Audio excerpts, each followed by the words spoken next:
Joining us now is Mr. Jim DiPrima. He's the CEO of PAO Group Incorporated. PAOG is their stock symbol. Great to have you back on the program, Jim. Thank you. Good to see you. Well, tell us again what the company does. Effectively, we're a biopharmaceutical company using cannabis to do various extracts. We're developing through research some very interesting products that would help in the fight against COPD and eventually, hopefully, COVID virus. Well, now you've been making a lot of news lately with acquisitions, and I guess one of them is now complete. Tell us about that. Okay, PURA, we have completed that acquisition, and that's basically a cannabis cultivation operation in Texas. And it's a revenue generator for us. It will provide us some great relationships with some of the universities in Texas that are already doing some research with hemp and various cannabis products. But it also will generate us a supply for our next acquisition, which is the extract operation. Well, you know, there's an agreement for the extraction process, as you mentioned. That's also complete, giving you something called RESP-RX. Can you tell us about that? Yes, RESP-RX is basically the research that we've done, and it's created a product through the extract of the cannabis. And that's the product we've been testing, University of Kentucky, a number of other places, for this various lung treatments. And we've got some significant tests done with it already. We want to go to the next level. So it's we basically acquired it as an asset. It's a patented process. We were originally looking at acquiring the whole company, but there were some liabilities that we just didn't want to take on. And the company was willing to agree to just allow us to acquire that particular asset. So we think we got a pretty good deal there.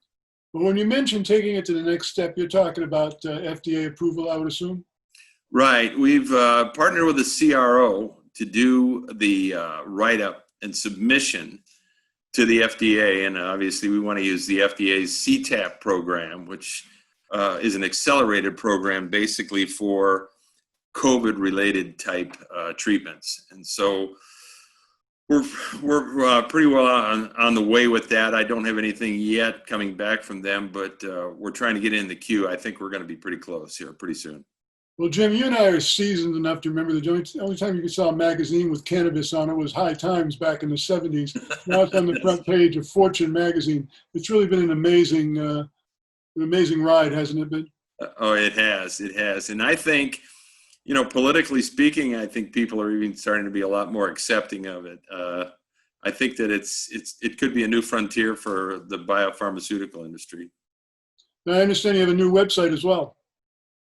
Right. We've redesigned the website, came up with a different logo. We think we'll be able to put that live by Monday the 10th. We've already produced our financials, and again, we'll try to get current with OTC as soon as possible. You know, we basically have to go through their procedures to get things changed over, since we had a change in the board members and a change in officers and so forth. So however long that takes, we're hoping it won't be too long, but we're ready to go with our financials, get ourselves current with things. It's really interesting. A lot of shareholders and people who follow the markets don't realize how voluminous and expensive it can be to be current with OTC markets. Oh, yes, it has. Yeah, they've created quite a system there, and we just got to go along with them and do what they say. You guys put out a press release this week where you've engaged Goldman Small Cap to improve your transparency. What can you tell us about that? Yes, they're working on an analysis, and they're basically going to review some of the strategy that we're employing here, kind of give us a little bit of direction, but then more importantly, they're going to create whatever analysis they can of our strategy so that the shareholders can see where we're really going. Not that we're going to quit doing this, but you know, it's just another step to help let shareholders see what we're doing. Well, you've got a very active stock from a volume trading perspective. What can you tell us? Why would you tell us it's a good time right now for people to take a closer look at PAO Group? You know, I think with some of the things we've got in place, I think we're definitely undervalued right now.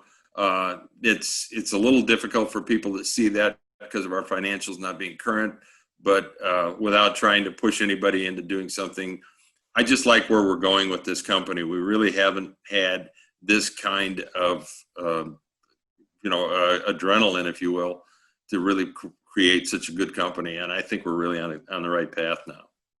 PAO Group, PAOG is their stock symbol. Jim, busy interview, a lot of information that we covered, but I really appreciate you coming to us again. Thank you, Don. Good to see you again.